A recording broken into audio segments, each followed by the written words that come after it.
सोनम वांगचुक यांनी अखेर उपोषण सोडलं. केंद्रीय मंत्री जे.पी. नड्डा, जितेंद्र सिंह यांच्या उपस्थितीमध्ये 26व्या दिवशी उपोषण मागे. तब्येतीची काळजी घेण्याचं मोदींचं आवाहन.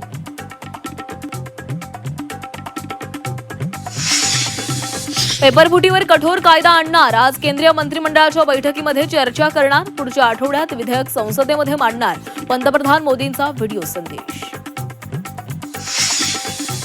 सरकारचं शिष्टमंडळ आज सीजेपी आंदोलकांशी चर्चा करण्याची शक्यता. आंदोलनावर तोडगा काढण्यासाठी चर्चेचा प्रस्ताव, तर सीजेपीच्या अटी शर्तींमुळे कोंडी कायम.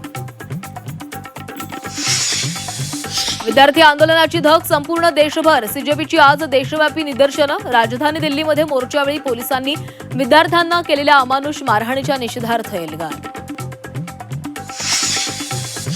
शिक्षण सचिव विनीत जोशी यांची बदली. विद्यार्थी आंदोलनाच्या पार्श्वभूमीवर बदली. विनीत जोशी आता पंचायती राज मंत्रालयाचे सचिव. नरेश पाल गंगवार नवे शिक्षण सचिव.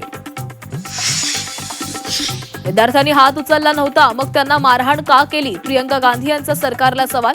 सरकारकडून लोकशाही संपवण्याचं काम सुरू. प्रियंका गांधींचा हल्लाबोल. संसदेच्या पावसाळी अधिवेशनाचा आज 5वा दिवस. पेपरफुटी, विद्यार्थ्यांवरील लाठीचार्जमुळे 4 दिवस पाण्यात गेल्यानंतर आज तरी चर्चा होणार का, याकडे लक्ष. नीट पेपरफुटी विरोधात ठाकरे बंधूंचा एल्गार. 26 जुलैला विद्यार्थ्यांसोबत मुंबईमध्ये मोर्चा. पालकांनाही मोर्चामध्ये सहभागी होण्याचं आवाहन. महाराष्ट्र काँग्रेसचं आजपासून राज्यभरामध्ये बेमुदत आंदोलन. धर्मेंद्र प्रधानांच्या राजीनाम्यासाठी आक्रमक. आंदोलनामध्ये सहभागी होण्याचं हर्षवर्धन सपकाळांचं आवाहन. राज्यात पावसाचा जोर कायम. कोकणात पावसाचा ऑरेंज, तर पुणे जिल्ह्यासह घाटमाथ्याला रेड अलर्ट. पुढील 3 ते 4 दिवस मुसळधार पाऊस होणार.